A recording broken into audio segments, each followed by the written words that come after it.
সাপের কামড়ে মৃত্যু হলো এক বালকের মন্তেশ্বরে। ঘটনাটি ঘটেছে পূর্ব বর্ধমান জেলার মন্তেশ্বর থানায় জামনা গ্রাম পঞ্চায়েতের কানপুর ঢাকতলা গ্রামে। জানা গিয়েছে মৃত বালকের নাম তামিম শেখ, বয়স প্রায় 8 বছর।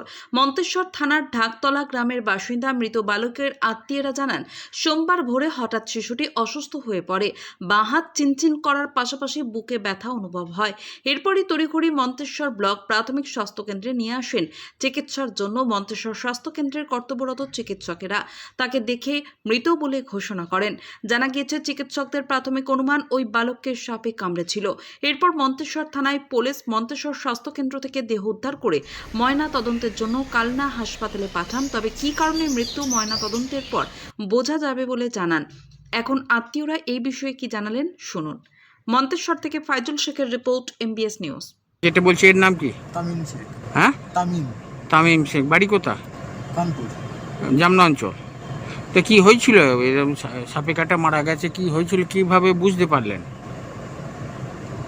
বাচ্চাটি হঠাৎ ভোর 4টের সময় বলে যে পেটে লাগছে বা একটা হাত চিনচিন করছে।